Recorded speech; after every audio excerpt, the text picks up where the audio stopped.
Hello friends, welcome back. આજે આપણે unit 6 જોઈએ, રીડ 1, જેનું ટાઇટલ છે સ્ટ્રાઇક અગેન્સ્ટ વોર. વોર એટલે યુદ્ધ, અગેન્સ્ટ એટલે એની વિરુદ્ધમાં, અને સ્ટ્રાઇક એટલે હડતાલ. તો યુદ્ધની વિરુદ્ધમાં હડતાલ એવું એક ટાઇટલ છે. હવે અહીંયા જે તમને યુનિટ આપેલો છે એ સ્પીચના સ્વરૂપમાં છે. કોઈ વ્યક્તિએ સ્પીચ આપી છે અને એ વ્યક્તિ છે સમગ્ર દુનિયામાં પ્રખ્યાત એવા હેલન કેલર. હેલન કેલર વિશે કદાચ આપ સૌ જાણતા જ હશો કે જે નાનપણમાં જ અંધ થઈ ચૂક્યા હતા કોઈક બીમારીને લીધે. એટલે બહુ જ નાની ઉંમરથી અંધ છે, જેના કારણે એમણે આપણે જે રીતે રૂટીનમાં ભણી શકીએ, અભ્યાસ પ્રાપ્ત કરી શકીએ, રૂટીન લાઈફ જીવી શકીએ છીએ, એ એમના માટે ખૂબ જ અઘરું થઈ ચૂક્યું હતું.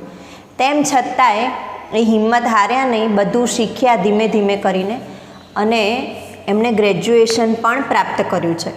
પણ હવે આવી વ્યક્તિએ કંઈક નવું કર્યું છે અને આખા જગ વિખ્યાત બની ચૂક્યા છે. તેના પછીની વાત છે. એટલે તેના પછી અહીંયા તમને જુઓ, બ્રેકેટમાં આપ્યું છે speech by Helen Keller at Carnegie Hall, New York City, January 5, 1916. એટલે એમણે એક સ્પીચ આપી છે કાર્નેગી હોલ, ન્યૂયોર્ક સિટી, અમેરિકાની વાત છે. હેલન કેલર પણ અમેરિકન જ છે. તો ત્યાં એમણે સ્પીચ આપી અને સ્પીચમાં જે વક્તવ્ય કહ્યું છે એ આજે આપણે ભણવાનું છે. તો હેલન કેલર વિશે વધુ વાત આપણે કરતા નથી, એ તમે તમારી રીતે ક્યારેક જાણી લેજો, કારણ કે આજે વધુ સમય નથી.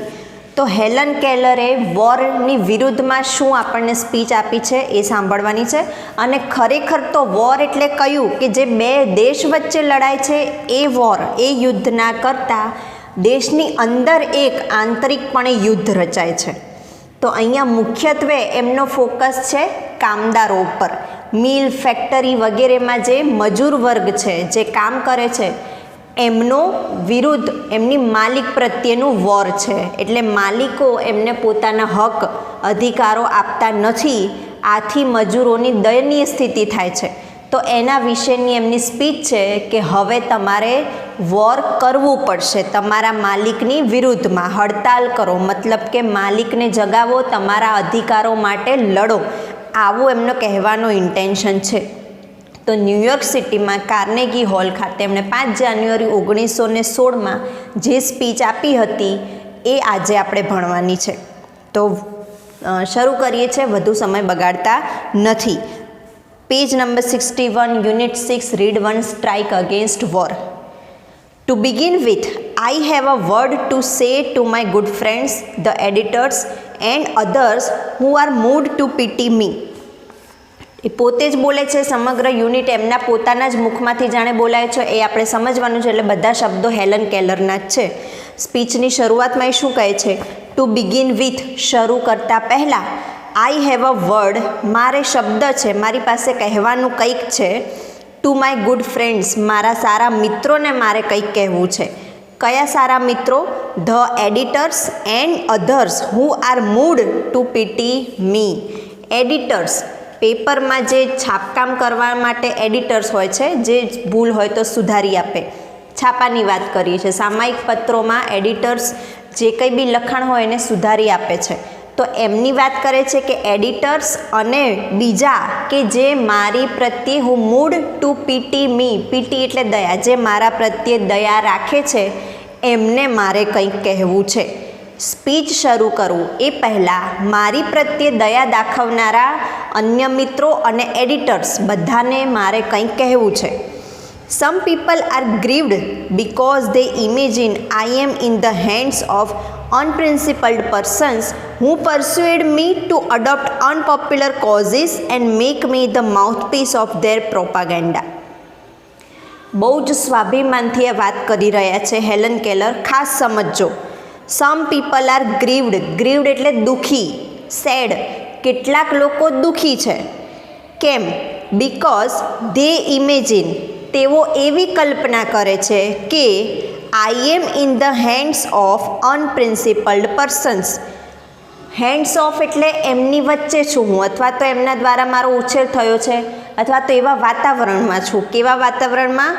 અનપ્રિન્સિપલ્ડ પર્સન. અનપ્રિન્સિપલ્ડ એટલે અસૈદ્ધાંતિક, સાદી રીતે કહીએ તો ડિસઓનેસ્ટ, લોયલ નથી, વફાદાર નથી, એવા લોકોની વચ્ચે હું છું, તેથી એમને મારી દયા આવે છે. હવે આ અનપ્રિન્સિપલ્ડ પર્સન કેવા? Who persuaded me to adopt unpopular causes and make me the mouthpiece of their propaganda.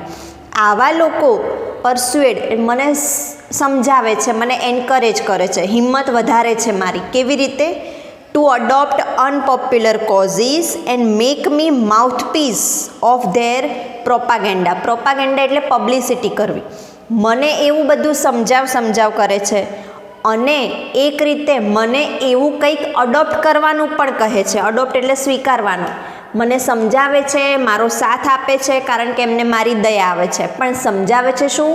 કે મારે એવી રીતો અપનાવી લેવી જોઈએ, અમુક એવી રીતો અપનાવો, અને આમ મારી સાથે સહયોગ આપીને એ લોકો પોતાની પબ્લિસિટી કરે છે, મને પોતાની પબ્લિસિટીનો માઉથપીસ બનાવે છે.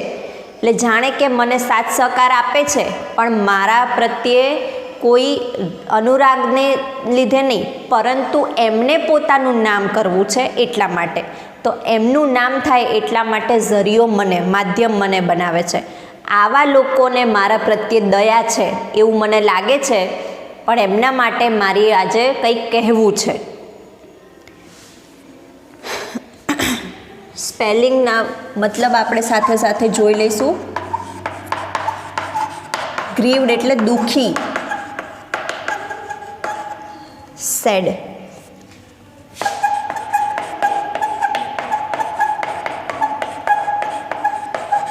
અનપ્રિન્સિપલ્ડ,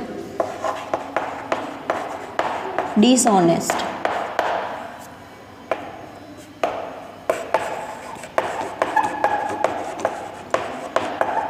અસૈદ્ધાંતિક લોકો.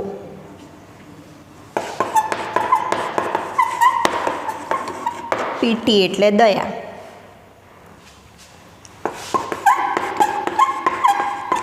ટુ પરસ્યુએડ,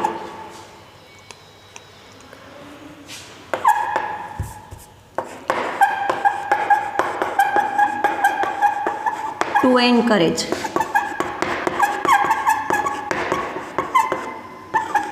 પ્રોત્સાહન આપવું.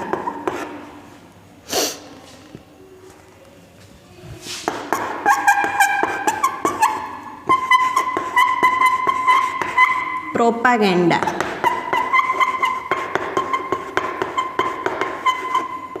પબ્લિસિટી. પ્રખ્યાતિ. હેલન કેલર આ તો હજુ પોતાની જ વાત કરી રહ્યા છે કે આજે મારે મારા મિત્રોને કંઈક કહેવું છે. અને કયા મિત્રો? જે મિત્રોને મારી ઉપર દયા આવે છે. કેમ દયા આવે? કારણ કે અંધ વ્યક્તિ છે. આવી રીતે કહેવાતી સો કોલ્ડ દયા છે, કંઈ ખરેખરની દયા નથી.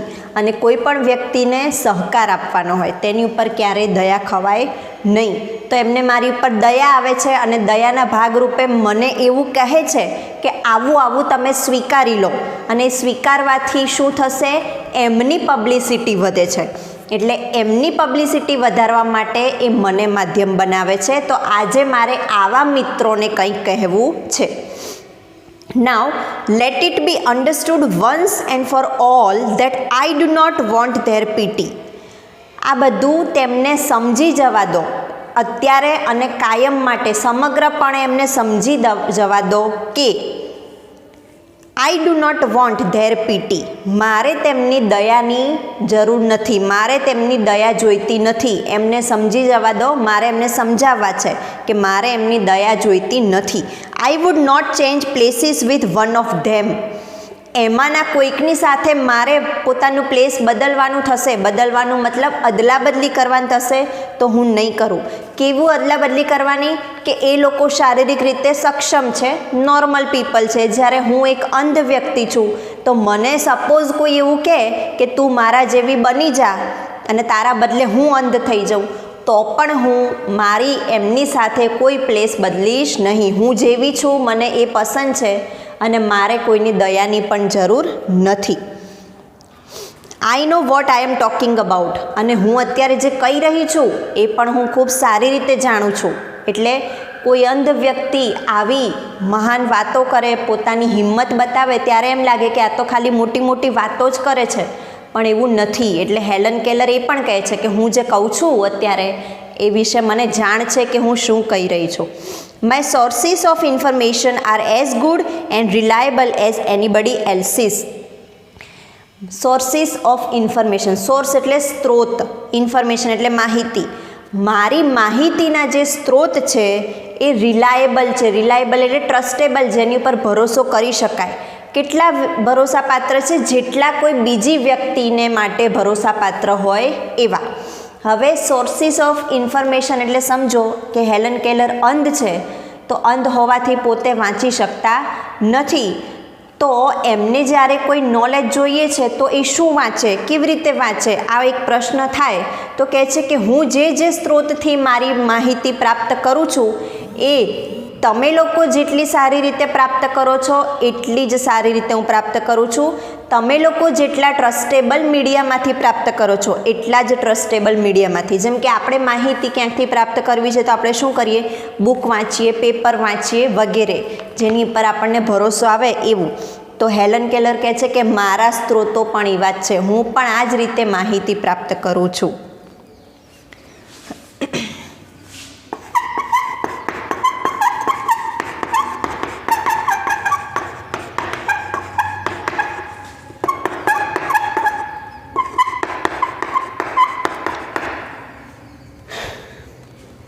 I have papers and magazines from England, France, Germany and Austria that I can read myself. અંધ હોવા છતાં એ આ વાત કરે છે કે મારી પાસે એવા પેપર્સ છે અને મેગેઝિન્સ છે. ક્યાંથી? ઇંગ્લેન્ડમાંથી, ફ્રાન્સમાંથી, જર્મની અને ઓસ્ટ્રિયા. એમાંથી હું રોજના પેપર્સ, મેગેઝિન વાંચું છું મારી જાતે. એમાં મારે કોઈની હેલ્પની જરૂર નથી. આપણે એક ઇન્ડિયન છે, સામાન્ય માણસ છે, તેમ છતાંય આપણે આપણા ઘરે આવતું એક સામાન્ય અખબાર પણ વાંચતા નથી પૂરેપૂરું નોલેજની દ્રષ્ટિએ. અને આ વ્યક્તિને જુઓ, એ અંધ હોવા છતાં પોતાના દેશનું તો વાંચતા જ હશે, સાથે સાથે અન્ય દેશોનું, ઇંગ્લેન્ડ, ફ્રાન્સ, જર્મની અને ઓસ્ટ્રિયા. હવે આ તો ઠીક છે, પણ લેંગ્વેજનો બેરિયર પણ આવે ને, કે મને ગુજરાતી આવડે છે તો હું ગુજરાતી અખબાર જ વાંચી શકું, ઇંગ્લિશ ન વાંચી શકું. એ રીતે આમને, એ પોતે અમેરિકન હતા, મધર ટંગ એમની ઇંગ્લિશ છે તો ઇંગ્લિશ આવડે, પણ સાથે સાથે જર્મનીમાં જર્મન બોલાય, ફ્રાન્સ, આવી બધી લેંગ્વેજ ક્યાંથી આવડે? તેમ છતાં પણ એ કહે છે કે હું તો એ પણ વાંચી લઉં છું, એ પણ મારી જાતે. એટલે નોલેજની દ્રષ્ટિએ કોઈ એમની સાથે ટકાઈ શકે એમ નથી. આપણને એવું લાગે છે કે અશક્ત છે, પરંતુ એ આપણાથી કેટલાય ગણા શક્તિશાળી છે. એટલે એમના કહેવાતા મિત્રોને એ આ કહેવા માગે છે કે આજે હું સ્પીચ આપવા જઈ રહી છું તો એમાં મહત્ત્વનું તમારે સમજવાનું એ છે કે હું પણ તમારા જેવી જ છું, તમારાથી ઉતરતી કક્ષાની તો નથી જ. કારણ કે તમને જે જગ્યાએથી જ્ઞાન મળે છે એવી જ રીતે હું પણ જ્ઞાન પ્રાપ્ત કરું છું. અને કદાચ એમણે જે આ પેપર્સનું એક્ઝામ્પલ આપ્યું છે કે જર્મની, ઇંગ્લેન્ડ, ફ્રાન્સ, ઓસ્ટ્રિયા, આ બધા કન્ટ્રીઝના એ પેપર વાંચી શકે છે, તો આપણે તો એવું પણ નથી કરતા. એટલે એની કમ્પેરમાં આપણે એક સામાન્ય માણસ તરીકે કેટલા નીચા ઉતરીએ છીએ એવું એ કહેવા માંગે છે. એટલે આવું શા માટે? કારણ કે હવે એ જે કામદારો, મજૂરોની મેટરમાં કંઈક કહેવા માંગે છે તો આપણને એની પર ભરોસો બેસે કે એમના વિચારો એ ખોટા નથી, એવું એ આપણને અહીંયા પ્રૂવ કરવા માંગે છે. Not all the editors I have met can do that. આ જે પેપર રીડિંગની વાત કરી છે, બીજા કન્ટ્રીઝના પેપર પણ હું વાંચું છું, તો કહે છે કે હું જેટલા પણ એડિટર્સને મળી છું એમાંના બધા આવું કરી શકતા નથી. એડિટર્સ એટલે આપણે જે કંઈ પણ ન્યૂઝ આવે એને એડિટ કરીને આપે. તો કહે છે કે હું જેટલા એડિટર્સને મળી છું એમાંથી કોઈ મારા જેવું તો કરતું નથી. એટલે એમના કરતાં પણ હું ક્યાંક સારું એવું નોલેજ પ્રાપ્ત કરી રહી છું દુનિયાનું, એવું એમનું કહેવું છે. Quite a number of them have to take their French and German second hand. Second હેન્ડનો મતલબ શું છે? કે બીજા કોઈ દ્વારા સમજવું પડે. જેમ કે આજે મને જર્મન નથી આવડતી, મારી પાસે જર્મનમાં લખેલું પેપર છે, તો પછી મારે એવા વ્યક્તિની હેલ્પ લેવી પડશે કે જેને જર્મન આવડે છે, એટલે હું એના દ્વારા વંચાવડાવીશ અને એની દ્વારા હું સમજીશ, એને કહેવાશે સેકન્ડ હેન્ડ. તો કહે છે કે ઘણા એડિટર્સ તો વાંચે છે, એમને બહારના દેશનું જ્ઞાન છે, એમના પેપર્સ વાંચે છે, પરંતુ સેકન્ડ હેન્ડ દ્વારા, એવા વ્યક્તિ દ્વારા કે જેને જર્મન આવડતું હોય, જેને ફ્રેન્ચ આવડતું હોય, જ્યારે હું તો આ બધું કામ મારી જાતે જ કરું છું. I will not depreciate the editors. આવું બધું કહીને હું કંઈ એડિટર્સનું મૂલ્ય ઘટાડવાની વાતો નથી કરી રહી, હું એમને ક્રિટિસાઇઝ નથી કરી રહી, પણ હું મારું બતાવી રહી છું, મારું જે મૂલ્ય છે, મારામાં જ્ઞાન છે એ બતાવી રહી છું. અને શા માટે? કારણ કે એ આજે કંઈક સ્પીચ આપવા જઈ રહ્યા છે. આજે કોઈ પણ વિદ્યાર્થી હોય તો કોની સાથે ભણે છે? શિક્ષક સાથે. અને શિક્ષક કેવું? કે જેનામાં કંઈક કાબિલિયત છે, જેનામાં ડિગ્રી છે, શિક્ષણ આપવા માટે યોગ્ય છે એવા વ્યક્તિ પાસેથી. હવે બીજું કોઈ આલતું ફાલતું વ્યક્તિ એને સમજાવશે તો કદાચ વિદ્યાર્થીને ભરોસો નહીં આવે. તો અહીંયા એવા સેન્સમાં કહે છે કે હું કંઈક આજે સ્પીચ આપવાની છું, આજે વોરની વાત કરી છે એના વિશે, તો હું આલતું ફાલતું વ્યક્તિની જેમ કંઈ કહેવા જઈ રહી નથી, મારામાં પણ આટલું બધું નોલેજ છે, હું એ વાત કહેવા માટે સક્ષમ છું. તો એ એક સામાન્ય એક સંકલ્પના બાંધી એમણે કે હું રૂટીનમાં આટલું કરું છું કે જે સામાન્ય માણસ નથી કરતો. સામાન્ય માણસ તો ઠીક, એડિટર્સ જેને પેપરને લગતું જ કામકાજ છે એ પણ આ નથી કરતો, તો પછી હું તો એનાથી વધારે કરું છું, એટલે મારા વિચારો જેવા તેવા નથી. ડેપ્રિશિએટનો મતલબ થાય કોકને નીચું મૂલ્યાંકન કરવું. અપ્રિશિએટ એટલે આપણે એને વખાણ કરીએ છીએ, એનો વિરોધી ડેપ્રિશિએટ.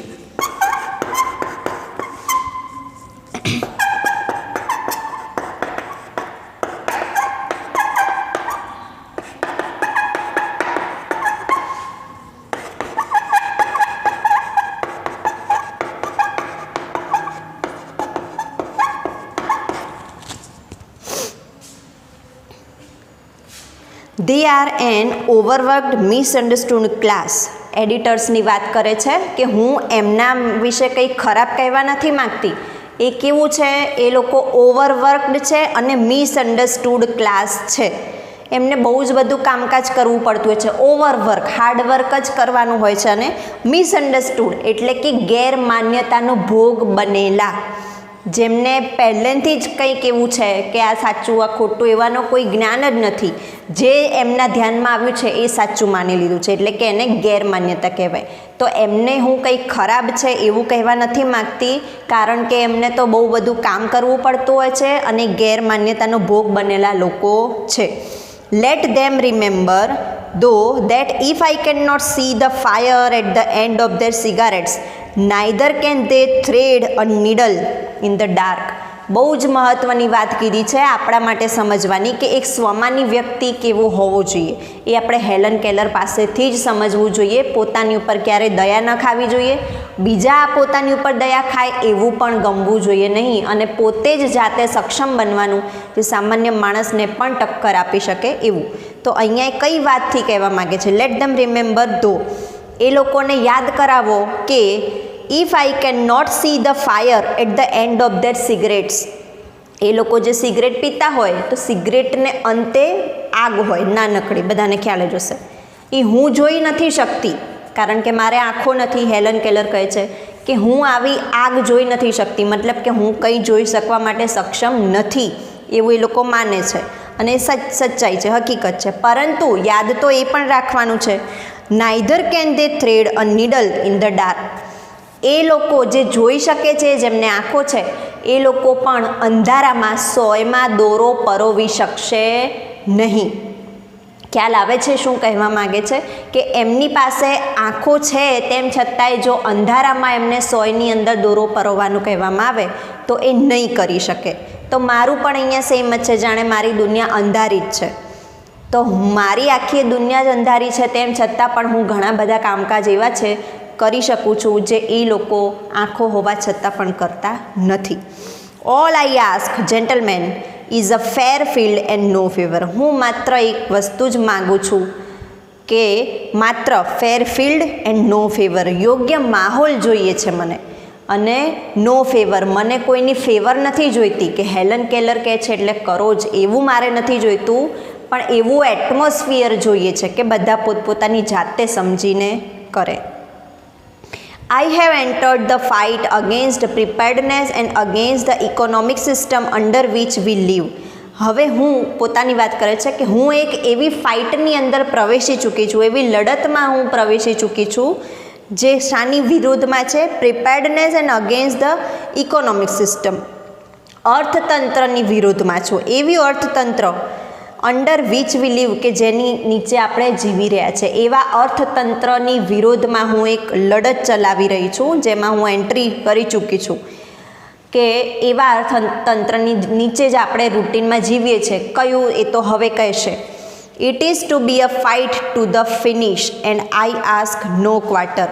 અને આ ફાઇટ હું જે લડી રહી છું એ હું એનો અંત લાવવા માગું છું. ભલે ગમે તેટલી લાંબી ચાલે પણ એનો અંત આવવો જોઈએ. નો ક્વાર્ટર, એમાં કોઈ બ્રેક થવો જોઈએ નહીં.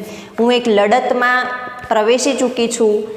એવું અર્થતંત્ર, અત્યારના અર્થતંત્રની વિરુદ્ધમાં મારી એક લડત છે અને એ લડત હું કાયમી આપવા માગું છું, જેમાં કોઈ ક્વાર્ટર નહીં, કોઈ વચ્ચે ભાગલા પાડવા હું માગતી નથી કે એને રોકવા પણ માગતી નથી. હું એવું ઈચ્છું છું કે મારી એ લડત પૂરી થાય, ફિનિશ થઈને રહે, અધૂરી રહે નહીં. હવે એમની જે વાત છે એ હવે જ શરૂ થાય છે. અત્યાર સુધી હેલન કેલરે પોતાના વિશે કંઈ કહ્યું કે પોતાનામાં કેટલો દમ છે અને કહ્યું કે હું એક લડત લડી રહી છું. તો લડતના ભાગરૂપે હવે જે કહેશે એ પણ આપણે સમજવાનું છે. All the machinery of the system has been set in motion કે અત્યારે જે સિસ્ટમ ચાલી રહી છે, મશીનરી ઓફ ધ સિસ્ટમ એક મશીનની જેમ ચાલી રહ્યું છે, તાંત્રિક રીતે. Has been set in motion કે જે યાંત્રિક રીતે જ કામ કરે છે. મશીનરીઓની સિસ્ટમ માત્ર યાંત્રિક રીતે કામ કરે છે, એમાં કોઈ ઇમોશન, ઇન્ટેલેક્ચ્યુઅલ જોડાયેલું નથી. Above the complain and din of the protest from the workers is heard the voice of authority. આ બધામાં શું સાંભળવા મળે છે? Complaint and din of the protest from the workers. કામદારો જે છે એ કમ્પ્લેન કરે જાય છે અને વિરોધ કરવાનો ઘોંઘાટ કરે છે. ઘોંઘાટ મતલબ વિરોધ જ્યારે કરતા હોય, કોઈ લડત આપતું હોય ત્યારે જે આવાજ ઉઠતી હોય છે તે. Is heard the voice of authority. જ્યારે પણ કામદાર લોકો કંઈક વિરોધ કરે છે, કામદારો મજૂરોની વાત છે, કોની સામે વિરોધ કરે? એમના માલિકોની સામે. એમને મશીનથી કામ લેવાનું છે, ફેક્ટરીમાં કામ કરવાનું છે. આ બધું એટલું યાંત્રિક રીતે ચાલે છે કે એમાં ક્યાંય પોતાને ઇમોશનને જોવામાં આવતું નથી. તો આ સિસ્ટમની સામે જ્યારે કામદારો પોતાનો અવાજ ઉઠાવવાનો ટ્રાય કરે છે, વિરોધ દર્શાવવાનો ટ્રાય કરે છે, ત્યારે ઓથોરિટી તરફથી એક અવાજ સંભળાય છે. ઓથોરિટી એટલે એમના માલિકો, એમના ઉચ્ચ અધિકારીઓ શું કહે છે? તો એ હવે જે ઇન્વર્ટેડ કોમામાં છે આખો પેરેગ્રાફ, એ એમના માલિકો કહે છે એ સમજવાનું છે કે જ્યારે કામદારો વિરોધ ઉઠાવે છે ત્યારે એમના માલિકો એમને આવી સ્પીચ આપે છે. જે આ પેરેગ્રાફ છે અને ઇન્વર્ટેડ કોમામાં લખેલું છે, બધા શબ્દો ઉચ્ચ અધિકારીઓના છે. શું કહે છે? ફ્રેન્ડ્સ, ઇટ સેઝ, એ કહે છે કે મિત્રો, fellow workmen, patriots, your country is in danger. મારા મિત્રો, મારા સાથી કામદારો, દેશભક્તો, તમારો દેશ ખતરામાં છે. કોણ કહે છે આવું? ઉચ્ચ અધિકારીઓ. ક્યારે? જ્યારે મજૂરો કોઈક આવાજ ઉઠાવે છે ત્યારે. એટલે મજૂરો હડતાલ ઉપર જાય કે ઘોંઘાટ કરીને આવાજ ઉઠાવે છે, બધા ભેગા થઈને બળવો કરે, ત્યારે બળવાને શાંત પાડવા માટે મજૂરો જો કામ છોડી દેશે તો માલિકોનું શું થશે, ફેક્ટરીનું શું થશે એ એમને ખબર છે. તેમ છતાંય મજૂરોને પોતાના હક આપતા નથી. પણ જ્યારે મજૂરો આવી કોઈ હિંમત કરે છે ત્યારે એમને શાંત પાડવાનો ટ્રાય કરે છે, સમજાવવાનો. શું સમજાવવાનો? દેશભક્તિ સમજાવે છે કે તમે તો દેશભક્તો છો, દેશ માટે આટલું નહીં કરો, આ તો તમારી જવાબદારી છે, આ તમારી ફરજ છે, આવું કહેવાનું ટ્રાય કરે છે. તો એ જે સ્પીચ છે એ આપણે હવે સાંભળીએ છીએ. ડીનનો મતલબ થાય છે ઘોંઘાટ કરવો.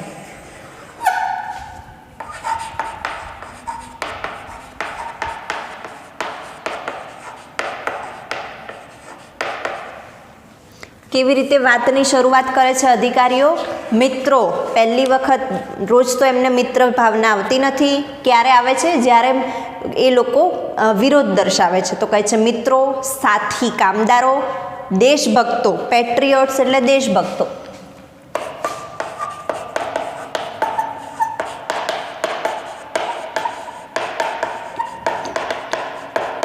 તમારો દેશ ખતરામાં છે. એ ખતરામાંથી બહાર નીકળવા માટે તમારે મદદ કરવી પડશે એવું એ કહેવા માંગે છે કે તમારો દેશ ખતરામાં છે. There are Fauj on all sides of us. Fauj એટલે દુશ્મનો.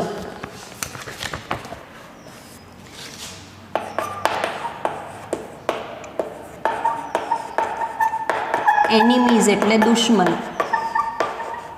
તો કહે છે કે આપણી બધી બાજુએ, ચારે બાજુએ દુશ્મનો રહેલા છે.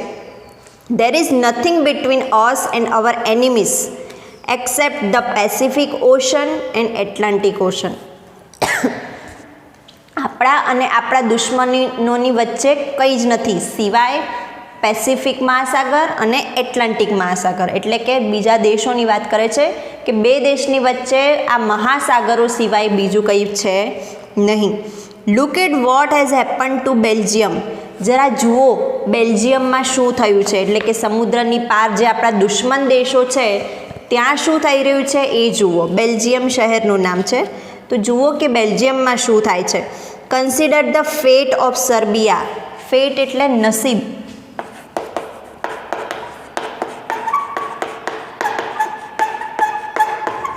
સર્બિયા કન્ટ્રીનું નામ છે. તો કહે છે સર્બિયાનું નસીબ તો જુઓ, સર્બિયાના લોકોનું નસીબ જુઓ. Will you murmur about low wages when your country, your very liberties are in danger. જ્યારે તમારા દેશની સ્વતંત્રતા ખતરામાં હોય ત્યારે શું તમે ઓછા પગારની જે કમ્પ્લેન છે એ કરે રાખશો? એટલે એમને બ્લેકમેલ, ઇમોશનલી બ્લેકમેલ કરવા માગે છે કે બીજા બધા દેશોમાં જુઓ કે એમને સ્વતંત્રતા નથી મળી રહી, હજુ એ લોકો આઝાદ નથી થયા અને અહીંયા તો આપણે આઝાદ છીએ અને તમે આવું બધું માંગો છો, વધુ પગાર આપો, વધુ પગાર આપો, એ બધી ડિમાન્ડ કરી જાઓ છો. એટલે કે બીજા બધા દેશમાં શું ચાલે છે એ તો જુઓ. એવી ટોનમાં વાત કરે છે કે will you murmur about low wages. Wages એટલે ભથ્થું, સેલરી જેને આપણે કહીએ.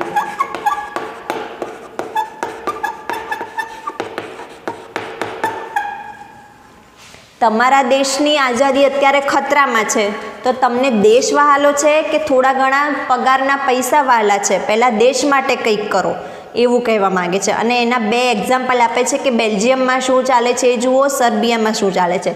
ત્યાંની પરિસ્થિતિ સારી ન હતી તેથી આવું એક્ઝામ્પલ આપીને કહે છે.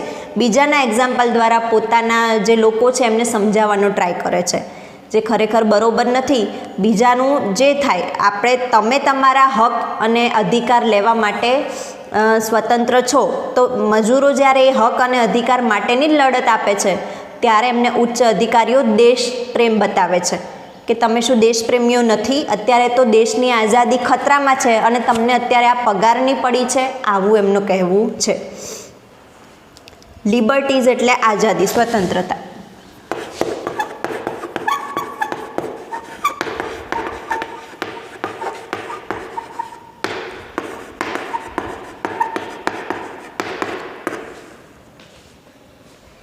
What are the miseries you endure compared to the humiliation of having a victorious German army sail up the East River? હવે માઇઝરીઝ એટલે દુઃખ, જે પ્રોબ્લેમ્સ, ડિફિકલ્ટીઝ આવે છે તે. યુ એન્ડ્યોર. એન્ડ્યોર એટલે સહન કરવું.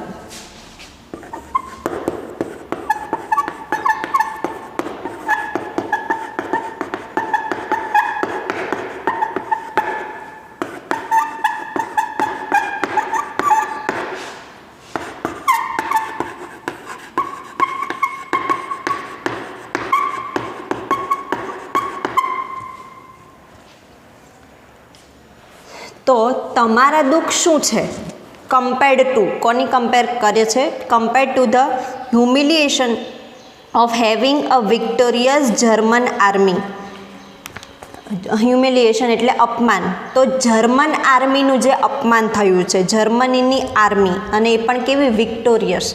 મતલબ કે એ પણ કે જેવી તેવી નથી, જીતની તૈયારી કરી રહી, ઓલમોસ્ટ જીતેલી એવી જર્મન આર્મીનું અપમાન કેવું હોય છે એ તમને ખબર છે? કેવી army? Cell up the East river, જે પૂર્વી નદીને પાર કરીને અહીંયા આવી છે એવી જર્મન આર્મીને કેટલું બધું અપમાન ભોગવવું પડે છે એ તમને ખબર છે? તો એની કમ્પેરમાં તમારે તો એવું નથી ને, એટલે તમારે તો આવી કોઈ ડિફિકલ્ટીનો સામનો કરવાનો આવ્યો નથી. એમને જઈને પૂછો કે એમને કેટલું અપમાન ભોગવવું પડે છે. Quit your grumbling, get busy and prepare to defend your firesides and your flag. આ બધી કમ્પ્લેન કરવાની મૂકી દો. ગ્રમ્બલિંગ એટલે કમ્પ્લેન કરવી.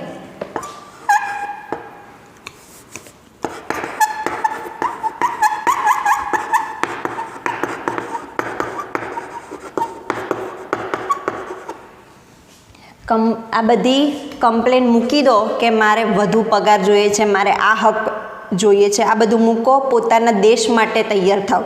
અત્યારે પોતાના ફ્લેગ માટે તૈયાર થાવ. આમાં દેશ પ્રેમ ક્યાંય ઓછો કરવાનો એવું નથી કહેવામાં આવતું, પરંતુ પોતાના અધિકાર તો મળવા જ જોઈએ અને દેશ પ્રેમ તો રહેવાનો જ છે. દેશ માટે જ્યારે જરૂર પડશે ત્યારે દરેક વ્યક્તિ પોતાથી બનતું બધું કરવા રેડી જ છે. પરંતુ હાલની તારીખમાં એક ઘર સારી રીતે ચાલી શકે, પોતાની પત્ની છે, છોકરાઓ છે, આ બધાનું ગુજરાન સારી રીતે ચાલી શકે એટલો તો સેલરી મળવો જરૂરી છે, એટલા હક મળવા જરૂરી છે, જે આ લોકોને નથી મળી રહ્યા. તો કહે છે કે આ બધું ભૂલી જાઓ અને માત્ર દેશની સેવા કરો. કોણ કહે છે આવું? કંપની, મોટી મોટી ફેક્ટરીના ઉચ્ચ અધિકારીઓ કહે છે, માલિકો કહે છે મજૂરોને આવું બધું કહી રહ્યા છે. તો કહે છે કે ક્વિટ યોર ગ્રમ્બલિંગ. ક્વિટ એટલે છોડી દો. આ તમારી કમ્પ્લેન કરવાની છોડી દો. ગેટ બિઝી એન્ડ પ્રિપેર્ડ, વ્યસ્ત થઈ જાઓ, તૈયારીઓ કરો. શેની તૈયારીમાં વ્યસ્ત થઈ જાઓ? To defend your firesides. Firesides એટલે બધી દિશાઓ. બધી દિશાઓને તમારે ડિફેન્ડ કરવાની છે, એમને પ્રોટેક્ટ કરવાની છે. એન્ડ યોર ફ્લેગ, તમારા ધ્વજને પણ પ્રોટેક્ટ કરવાનો છે. મતલબ કે દુશ્મનો કોઈ પણ જગ્યાએથી અટેક કરે, તમારે એના માટે લડવાનું છે. તો લડત આપવામાં જ તમે બિઝી થઈ જાઓ, એમાં તૈયાર થઈ જાઓ. અત્યારે આ પગાર વધારાની ડિમાન્ડ કરશો નહીં. Get an army, get a navy, be ready to meet the invaders like the loyal hearted free main you are. Army join કરો, નેવી જોઈન કરો. Be ready to meet the invaders. Invaders એટલે બહારથી અંદર આવી જતા soldiers, મતલબ કે બીજા દેશમાંથી આપણા દેશમાં આવતા સોલ્જર્સ. તો એમને મળવા માટે રેડી રહો. મળવાનો મતલબ શું છે? કે એને મળીને લડાઈ આપવાની છે, એની સામે લડવું છે. તો આવી રીતે રેડી રહો. મતલબ કે દેશ પ્રેમને ખાતર તમે દેશભક્તિમાં જોડાઓ, આર્મી જોઈન કરો, નેવી જોઈન કરો અને તૈયાર રહો કે ગમે ત્યાંથી કોઈ ઘૂસણખોર આવી શકે છે, તો એની સામે તમે ટકરાવવા માટે રેડી હોવા જોઈએ. કેવી રીતે? Like a loyal hearted free main you are. તમે એક વફાદાર હૃદયવાળા છો, દેશ પ્રત્યે વફાદાર છો, એવા ફ્રી મેન તમે હો. તો આ રીતે લડવા માટે તૈયાર રહો અને પગારની, હકની, અધિકારની એ બધી વાતો અત્યારે છોડી દો. આવું કહે છે. આ પેરેગ્રાફ અહીંયા ઇન્વર્ટેડ કોમાં પૂરા થાય છે. આવું કોણ કહેતું હોય છે? કંપની, ફેક્ટરીના ઉચ્ચ અધિકારીઓ કહે છે. કોને? મજૂરોને. ક્યારે? જ્યારે મજૂરો એમની વિરોધમાં કંઈક આંદોલન કરે છે કે હડતાલ પાડે કે કંઈક ડિમાન્ડ કરે છે ત્યારે. અને આ સમગ્ર વાત તો આપણને કોણ કહી રહ્યું છે? હેલન કેલર કહી રહ્યા છે કે જ્યારે પણ મજૂરોને કંઈક પ્રોબ્લેમ હોય ત્યારે ઉચ્ચ અધિકારીઓ તો આવી વાતો કરે છે, પરંતુ એમના હક અધિકાર એમને આપતા નથી. હવે ફરીથી હેલન કેલર આપણને શું કહે છે? Will the workers walk in two this trap. ઉચ્ચ અધિકારીઓ આવી દેશભક્તિની વાતો કરશે તો શું બધા વર્કર આ ઝાડમાં ફસાઈ જશે? ટ્રેપ એટલે ઝાડ.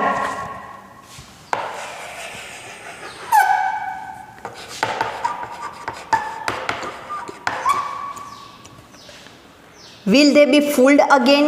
શું તેમને ફરીથી મૂર્ખ બનાવવામાં આવશે? વારંવાર આવું જ થઈ રાખ્યું છે. જ્યારે વર્કર્સ ડિમાન્ડ કરે ત્યારે એમની ડિમાન્ડ પૂરી નથી થતી અને એમને ઇમોશનલી દેશપ્રેમ સાથે જોડવામાં આવે છે. આઈ એમ અફ્રેડ સો. મને ડર લાગી રહ્યો છે કે બસ આવું જ થશે. દર વખતે મજૂરો આ ઝાડમાં ફસાઈ જશે અને દર વખતે એ લોકોને મૂર્ખ બનાવી દેવાશે, મને એવો ડર છે. The people have always been amenable to oratory of this sort. People લોકો હંમેશા એમિનેબલ ઇઝીલી સમજી જાય એવા, ઇઝીલી એમને સમજાવી દેવામાં આવે છે. શાનાથી? Oratory of this sort. આવા પ્રકારનું વક્તવ્ય આપીને એ લોકોને સમજાવી દેવામાં આવે છે. એટલે ગમે તેટલો ગુસ્સો હોય, ગમે તેટલી ડિમાન્ડ કરતા હોય એ લોકોને, મજૂર લોકો, પણ માલિકો તો આવી સરસ સરસ મજાની વાતો કરી દે છે, ભોળવી દે છે અને એમનો ગુસ્સો શાંત પાડી દે છે. તો કહે છે કે આવું વક્તવ્ય હંમેશા એ લોકોને સમજાવીને મૂકી દે છે, પછી એમની ડિમાન્ડનું કંઈ આગળ કોઈ પણ અવકાશ રહેતો નથી. એટલે આ રીતે એમને મૂર્ખ બનાવવામાં આવે છે.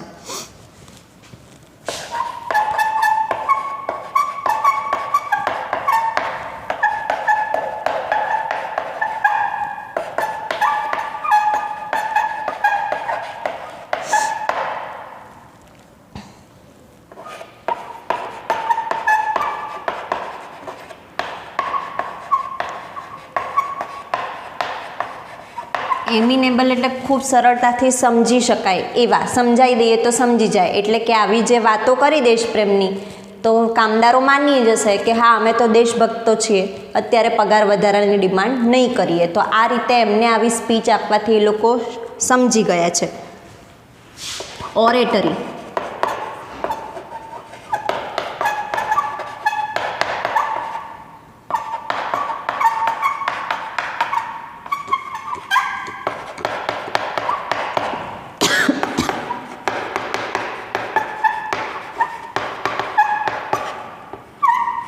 ઓરેટરી એટલે વક્તવ્ય, પબ્લિકને સંબોધન કરવાની જે કળા આપણે નેતાઓને જોઈએ છે કે કેવા શબ્દો વાપરીને, કેવા વાક્યો વાપરીને આપણને ઇમ્પ્રેસ કરી દે છે. તો આપણે ક્યાંક એમનામાં આવી પણ જઈએ છે. તો એ જ વસ્તુ છે કે વક્તવ્ય એટલું સરસ આપે છે કે પછી મજૂરો એમના હકોને, ફરજો, હકોને, અધિકાર બધું ભૂલી જાય છે અને પછી એમના કહેવામાં સમજી પણ જાય છે. તો આ રીતે હેલન કેલર કહે છે કે શું આમ જ ચાલશે કાયમ અને દર વખતે આ કામદારોને મૂર્ખ બનાવવામાં આવશે? The people have always been amenable to oratory of this sort. The workers know they have no enemies except their masters.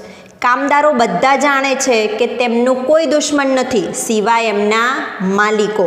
એટલે દેશની બહારના દુશ્મનોની તો કોઈ આટલી બધી ડર કે એવું કંઈ રહ્યું નથી, પણ કોનો ડર છે વધુ? એમના માલિકોનો, કારણ કે સૌથી વધારે શોષણ તો એમના માલિકો કરી રહ્યા છે.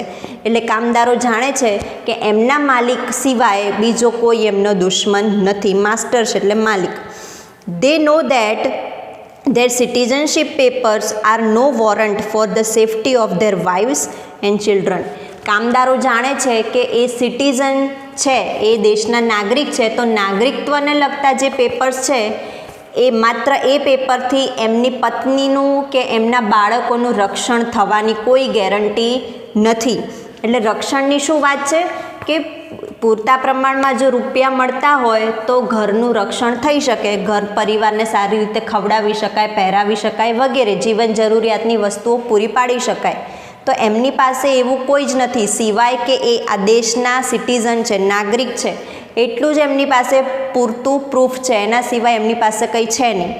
તો એના માટે તો એ કામકાજ કરી રહ્યા છે. તો જો માલિકો પણ એમને મદદ નહીં કરે તો પછી એમના પત્નીની કે એમના બાળકોની રક્ષા કોણ કરશે? એટલે કહે છે કે નાગરિકત્વનું પેપર જે એમની પાસે રહેલું છે એનાથી કોઈ ખાતરી નથી કે એમના પત્ની અને બાળકોનું રક્ષણ કરી શકાય.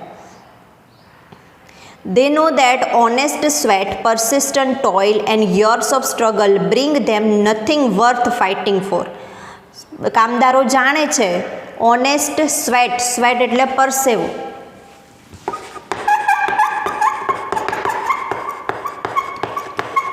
ઓનેસ્ટ એટલે વફાદાર, પ્રામાણિક, પ્રામાણિકપણે પાડેલો પરસેવો એટલે કે પ્રામાણિકતાથી કરેલું કામ. પરસિસ્ટન્ટ ટોઇલ, કોન્સ્ટન્ટ હાર્ડવર્ક, સતત હાર્ડવર્ક.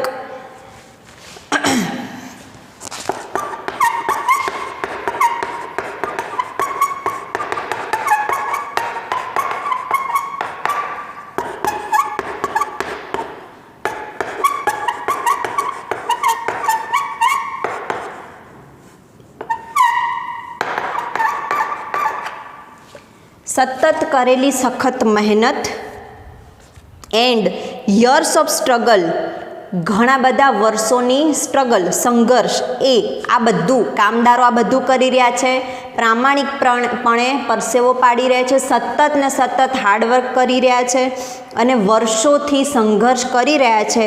આ બધું બ્રિંગ ધેમ નથિંગ વર્થ ફાઇટિંગ ફોર, કે જેના માટે એમને લડવાનું મન થાય છે એ એમને કશું અપાવવાનું નથી. એટલે ઘણા વર્ષોથી લડવાનો પ્રયત્ન કરી રહ્યા છે અને ફેક્ટરીમાં તો આવું બધું કામ કરી જ રહ્યા છે અને હવે પોતાનો હક માંગે છે. તો કહે છે કે આટલા વર્ષો સુધી અમે સખત મહેનત કરી છે પણ એ અમને અમારું કશું આપવાના નથી એવી એમને ખબર છે. Yet deep down in their ફુલિશ hearts they believe they a country, પરંતુ અંતરથી તો એ જાણે છે, અંદર પોતાના અંતર્મનમાં ક્યાંક ઊંડે ઊંડે એમને એવું થાય છે દે આર અ કન્ટ્રી, કે તેઓ આખરે તો દેશવાસી છે, તો દેશ ક્યાંક ક્યાંક એમની મદદ કરશે એવું એમને ક્યાંક ક્યાંક આશા રહેલી છે. ઓહ બ્લાઇન્ડ વેનિટી ઓફ સ્લેવ્સ, ખરેખર આ તો ગુલામીનો એક અંધ મિથ્યાભિમાન છે. એટલે આ ગુલામો જ કહેવાય કે માલિકો એમની કોઈ ડિમાન્ડ પૂરી નથી કરતા, તેમ છતાંય અંતર્મનમાં તેમને ઊંડે ઊંડે એવું થાય છે કે આફ્ટર ઓલ અમે દેશભક્તો છીએ તો ક્યાંક દેશ અમારા કામમાં આવશે, પણ એવું થવાનું નથી. એટલે હેલન કેલર દુઃખ વ્યક્ત કરતા કહે છે કે ઓહ બ્લાઇન્ડ વેનિટી ઓફ સ્લેવ્સ, ગુલામીથી અંધ એવું સ્વાભિમાન, મિથ્યાભિમાન છે કે અંદર તો ગુલામી છે એ ખબર છે પણ અંધ ગુલામી છે જેનો કોઈ રસ્તો મળતો નથી.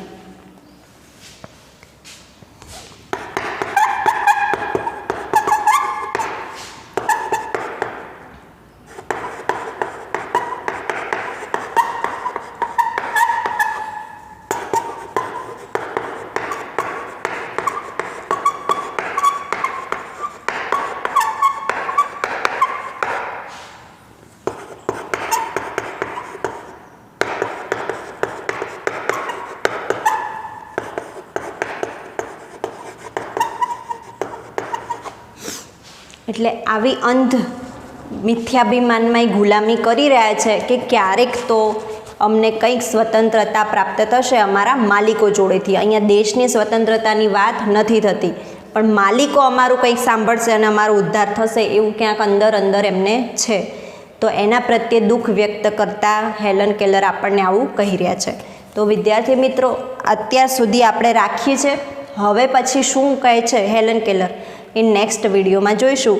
ત્યાં સુધી રીડિંગ કરજો તેથી તમને વધુ ખ્યાલ આવે. વર્ડ મિનિંગને ધ્યાનમાં રાખીને આ પાઠ એકવાર રીડ કરી જજો જેથી સાર શું છે એ તમે સારી રીતે સમજી શકશો. Thank you.